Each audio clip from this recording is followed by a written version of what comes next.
All right. Shalom, shalom. First and foremost, I want to give all praises, honor, and glory to Yahweh, Bahashim, Yahweh Shai, Bahashim, Rakah, Quitash. Double honors to the apostles and the elders of Great Millstone, who taught me this truth and who rule well in this truth. Shalom to the 144,000 and the hopeful elect of the nation of Israel that scattered throughout the four corners of the earth. Peace and mercy unto you. You Negroes, you Latinos, Native Americans, you are the true Hebrew Israelites that the Bible speaks of. You are the true chosen people of the book. All right, so I want to get into the topic of reincarnation today. All right, so let's get right into it, man. I'm gonna start with First Peter's the second chapter. All right, and at the 21st verse, but the point is in the 22nd verse. All right, so let's get it. First Peter 2:21. It says, "For even hereunto were ye called, because Yahushai also suffered for us, leaving us an example that ye should follow his steps, who did no sin, neither was guile found in his mouth." Yeah, because he was the Messiah. All right, he was the son of the Most High. All right, Yahushai. All right, he did no sin. He was perfect. All right, but when we go to Hebrews the 7th chapter, all right, let's get straight to the point. Hebrews 7 and 27. It says, "Who needeth not daily as those high priests," talking about Yahushua the Messiah, "to offer up sacrifice first for his own sins and then for the people's." What people? The nation of Israel, the Israelites. But it says right here, first for his own sins. Yeah, so he died on that cross first for his own sins and then for the people's. But we just read right here in 1 Peter 2:21, all right, in 22, it says, "Who did no sin?" He did no sin. Neither was guile found in his mouth. So why does it say in one verse that he did no sin? All right, and then in another verse it says he died first for his own sins and then for the people's. All right, see, people who do not have any understanding in the scriptures, that will seem like a contradiction to them. All right, but I'm gonna break it down. I'm gonna give you the understanding to it, man. All right, because it is not a contradiction. All right, so why does it say in one verse he did no sin, and then in another verse it says that first for his own sins and then for the people's? All right, because when Yahushua was on the scene, when he was Yahushua, when he was the Messiah, all right, he did no sin. He was perfect. That's right, he didn't do any sin. All right, but in his past life he sinned. All right, so he was paying for the sins in his past life when he was King Solomon, when he was Adam. All right, because he was King Solomon in Adam.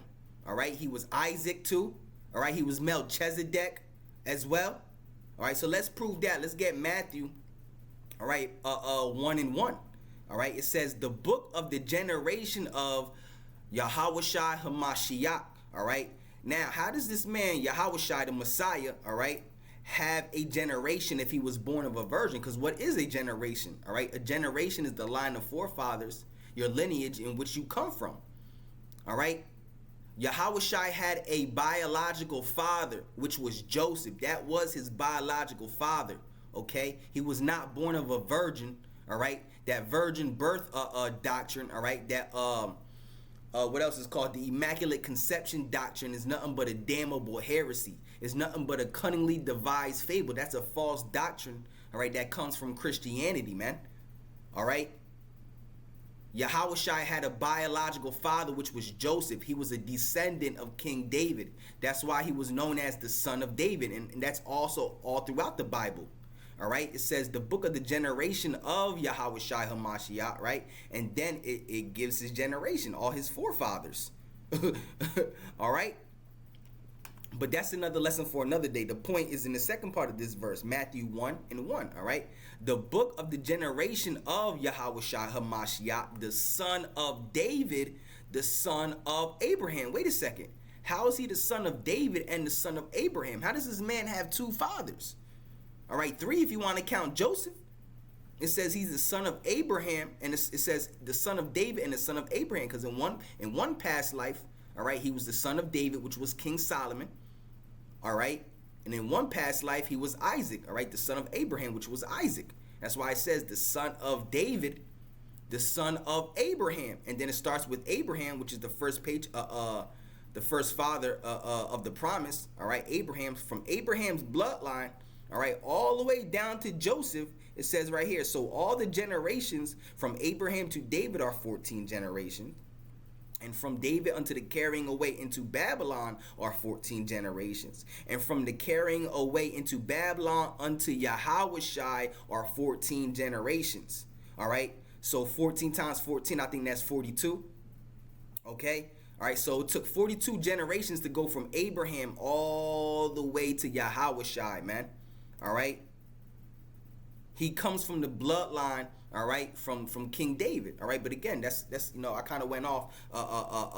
That's another lesson for another day, all right. It says the book of the generation of Yahushai Hamashiach, the son of David, all right, because in the past life he was the son of David, which was King Solomon, all right, and the son of Abraham, he was Isaac in his past life, all right. But again, let me go back to where I started. All right, and then we'll grab this scripture one more again. So I want it to flow just right. All right, so you can understand. All right, so 1 Peter 2:21 it says, "For even hereunto were ye called, because Yahushai also suffered for us, leaving us an example that ye should follow his steps." Yeah, we gotta be followers of Yahushai, the Messiah. All right, who did no sin. Neither was guile in his mouth. Yeah, because when Yahushua was on the scene, he did no sin. All right, right here it says he did no sin. All right, but again, when we go to Hebrews 7:27, it says, "Who needeth not daily, as those high priests, to offer sacrifice first for his own sins and then for the people's." All right, what people? The nation of Israel, the Israelites. That's who he died for. He didn't die for no other nation. All right, but the point is, it says that first he died for his own sins. All right, so why does it say in one verse he did no sin? All right, and then it says that he died first for his own sins. All right, because when Yahushua was Yahushua, he did no sin. He was paying for his own sins that he did in his past life. All right, when he was King Solomon. All right, Adam. All right, Isaac. All right. Because King Solomon went off, he started worshiping other gods. And we're also going to prove that. Let's go back to Matthew, all right? It says the book of the generation, all right? Yahushua, the book of the generation of Yahushua Hamashiach, the son of David, all right? The son of Abraham, the son of David. Yeah, because in his past life, he was King Solomon, the son of David. All right? Let's also prove that with 2 Samuel, all right? Let's prove that with 2 Samuel, starting at verse 12, all right? So it says 2 Samuel 7:12. All right. "And when thy days be fulfilled, and thou shalt sleep with thy fathers, I will set up thy seed after thee. All right. Which shall proceed out of thy bowels. I will establish his kingdom." See, it sounds like it's talking about King Solomon. All right. But let's keep reading. All right. "He shall build an house for my name. All right, and I will establish, all right, the throne of his kingdom forever." Yeah, all right. So first it sounds like it's talking about King Solomon, but it's not, because it says, "I will establish his throne, the throne of his kingdom forever." All right, King Solomon's throne wasn't established forever. It was only established for 40 years. You understand? All right, because this is this is saying is that Yahushua is coming from King David's bloodline. All right, "I will set up thy seed after thee, which shall proceed out of thy bowels, and I will establish his kingdom, and he shall build a house for my name, and I will establish the throne of his kingdom forever." And that's talking about when Yahushua comes back. All right, because the kingdom of heaven, which is the kingdom of Israel, all right, is going to be forever. He comes from King David's. That's why he was known as the son of David. You understand? It says, "I will be his father, he shall be my son. If he commit iniquity, I will chasten him with the rod of men." Yeah, see, King Solomon wasn't chastened with the rod of men. All right? He wasn't chastened with the rod of men until he came back as Yahushua. Yahushua was chastened with the rod of men. He was beaten with the stripes of men. All right, letting you know that Yahushua was King David in his past. King Solomon in his past life. You see? It says, he shall build an house for my name, and I will establish the throne of his kingdom forever. I will be his father, and he shall be my son. If he commit iniquity, I will chasten him with the rod of men and with the stripes of the children of men. You see? And King Solomon wasn't beaten or chastened with the stripes of men, with the rods of men. That was Yahushua. You know? You understand? Are you getting it? All right, so let's get Proverbs 8, all right? The book of Proverbs is written by King Solomon, all right? Matter of fact, let's prove that, all right? Let's get Proverbs, the first chapter, all right? It says Proverbs 1 and 1, all right? The Proverbs of Solomon, the son of David, king of Israel, all right? So these are the Proverbs of Solomon, King Solomon, all right? So let's go back to Proverbs, all right? The 8th chapter, all right? So... all right, let's get Proverbs 8 and 22. All right, it says, now this is King Solomon speaking. Tell me why King Solomon is saying this, all right? And I'm going to give you the understanding why he's saying this, okay? It says Proverbs 8 and 22. It says, the Lord possessed me in the beginning of his way, before his works of old. I was set up from everlasting, from the beginning or ever the earth was. When there were no depths, I was brought forth. When there were no fountains abounding with water, before the mountains were settled, before the hills was I brought forth. Yeah, why is King Solomon saying this? Why is King Solomon saying before the earth was created, all right, before the mountains and the fountains were brought forth, I was there. All right, because you got to understand, King Solomon, Yahushua, that's the same spirit. All right, and Yahushua is the Messiah, Yahushua the Messiah, all right? He was the very first thing that the Heavenly Father created, all right? The very first thing that Yahweh had created, all right? With his bare hands, all right? Yahushua was always here. He was the first thing that the Lord created. He created his son before the earth, the stars, the angels, all right? Because really, it was Yahushua that created the angels. And then Yahushua and the angels together created the universe in 6,000 years. You understand? It says right here, before the mountains, and I'm going to prove that as well. All right? This is why King Solomon is saying this. He's saying, I was here before the earth was, before the mountains was. All right? Before the hills and the fountains were brought forth, I was there. Why is he saying this? Because that's Yahushua. You understand? That's Yahushua. All right, Yahushua was the very first thing that the Lord created before anything. All right, so let's get it, and I'm gonna prove that as well in the book of Colossians, the book of Ephesians. Okay, let's start at 22 again, verse 22, Proverbs 8 and 22. It says, "The Lord, all right, possessed me in the beginning of His way, before the works of old." You see, I was set up from everlasting, from the beginning or ever the earth was. When there were no depths, I was brought forth. When there were no fountains abounding with water, before the fountains were settled, before the hills was I brought forth. While as yet he had not made the earth, nor the fields, nor the highest part of the dust of the world, when he prepared the heavens, I was there. All right, why is King Solomon saying this? Because King Solomon, Yahushua, that's the same spirit.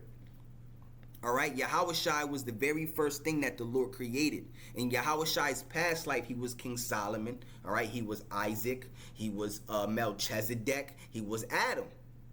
You understand? It says, when he prepared the heavens, I was there. All right, when he set a compass upon the face of the depth. All right, when he established the clouds above, when he strengthened the fountains of the deep, when he gave the sea his decree, all right, that the water should not pass his commandment, when he appointed the fountains of the earth, it says, then I was by him. Woo-hoo-hoo-hoo. King Solomon saying, I was by the Most High when he did all this. I was next to the Most High when he did all this, man. You know? It says, starting at verse 20, it says, when he established the clouds above, when he strengthened the fountains of the deep, all right, when he gave the sea his decree, that the water should not pass his commandment, when he appointed the foundations of the earth, then I was by him as one brought up with him. Whoo! And I was daily his delight, rejoicing always before him, rejoicing in the habitable part of his earth, and my delights were with the sons of men. Yeah, so King Solomon is saying I was there when everything was being created. I was there. Why is King Solomon saying this? Because you got to understand, King Solomon is Yahawashi, and Yahawashi was the very first thing that the Most High created. And then Yahawashi, all right, the Messiah, all right, created the angels, and the angels and Yahawashi together created the entire universe in 6,000 years. When you go to Genesis, the first chapter, it talks about the 6 days of creation, all right? Every day represented 1,000 years. All right, and then the 7th day they rested, all right, from their work. They stopped, all right, because it was finished. All right. So now let's prove that Yahawashi was always here. All right. So all this can make sense. All right. What's that? Colossians, the first chapter. Okay. Colossians, the first chapter, starting at the I start at verse 13. Okay. Verse 13, it says, as you see the subheading right here, the incomparable Yahawashi, all right, the incomparable anointed, all right. So this is talking about Yahawashi, man, all right. It says, who has delivered us from the power of darkness and has translated us into the kingdom of his dear Son, all right, talking about Yahawashi, all right, the Son, Yahawashi, the Son of the Most High. All right, the Messiah, all right, in whom we have redemption through his blood, you see, even the forgiveness of sins, all right, who is the image of the invisible God, the firstborn of every creature, all right, yeah, he was the very first thing that the Most High had created. He's the firstborn, the very first creature that the Lord created, he's the firstborn of every creature, all right. For by him were all things created. Yeah, because the Most High created Yahawashi. Then Yahawashi created the angels. And then it was the angels and Yahawashi together that created the entire universe. Yahawashi was always here. The Messiah was always here. Right? He's the one that created everything. All right? The Lord didn't do nothing. All right? He created this. Ultimately, it is the Most High. But he does everything through his Son and the angels. All right? Because the king, a ruler, doesn't do nothing. All right, he sits in his throne and has his servants do it for him. All right, so it's Yahawashi, his Son, and the angels that did everything. All right, by his decree, by his commandment, man. It says, for by him were all things created. Yeah, Yahawashi created everything, man. All right. For by him were all things created that are in heaven and that are in earth, visible and invisible, whether they be thrones or dominions or principalities or powers. All things were created by him and for him. All right, yeah, so Yahawashi, all right, the Messiah, all right, the Son of the Most High, he created everything, man. All right, he was always here. He didn't just pop up on the scene during the time of his mother and father. You know, during the time of the apostles, you know, he was always here. All right. And he is before all things, you see. All right. And by him, all things consist. Yeah. All right. Everything consists by Yahawashi. He created everything. You understand? All right. So let's also prove that with I think it's Ephesians. Let me get my scriptures here. All right, Ephesians 3 and 9. Let's get that. All right. Ephesians, the 3rd chapter, starting at the 9th verse. All right.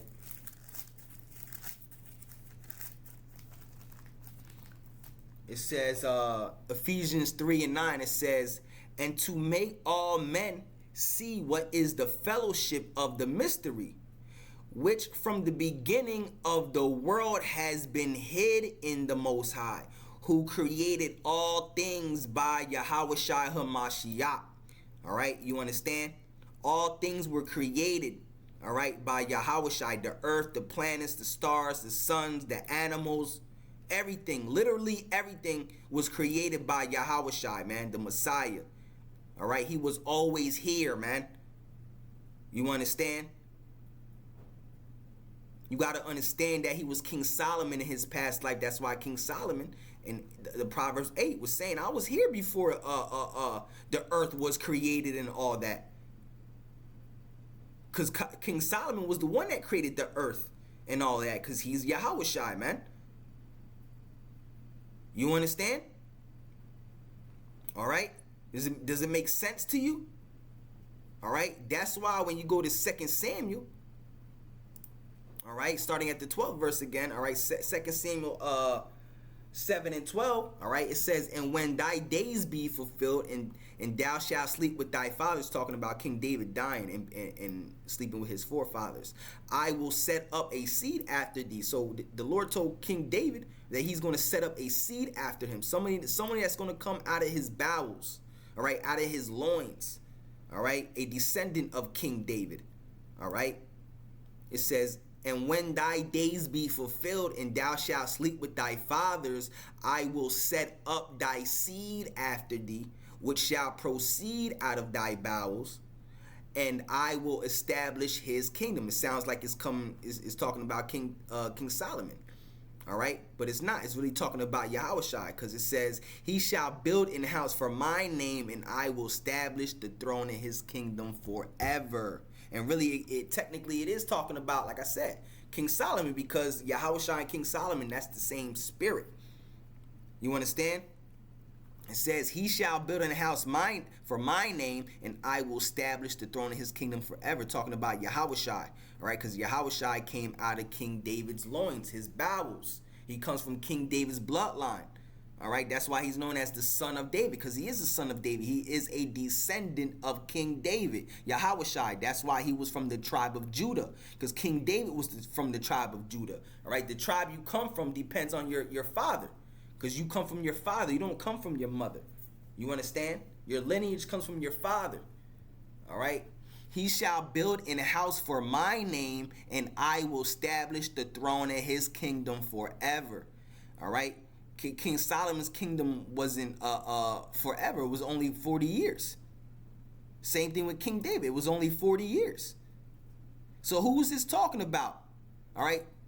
That the Lord told King David that this man that's going to come out of your bowels, all right, your bloodline, all right, his kingdom is going to be forever. That's talking about Yahushai. Because when he cracks that sky, what is he coming back to do? To set up his kingdom, which is the kingdom of Israel. And it's going to be forever. All right, I will be his father, and he shall be my son. If he commit iniquity, I will chasten him with the rod of men. You see? So this person, all right, that's going to come out of King David's bowels, like it says right here, which shall proceed of thy bowels, his kingdom is going to be forever. Right? And it says that I will chasten him with the rod of men and with the stripes of the children of men. Talking about Yahushai, man. Because King Solomon wasn't beaten with the rod of men. He wasn't beaten with the stripes of the children of men. Yahushai was. All right? And he was paying for his own sins, all right, when he was King Solomon. Because King Solomon started worshiping other gods, man. All right? Matter of fact, let's get there. I think that's in 1 Kings... the 11th chapter. Is either 1 Kings or 2 Kings? Let me make sure real quick.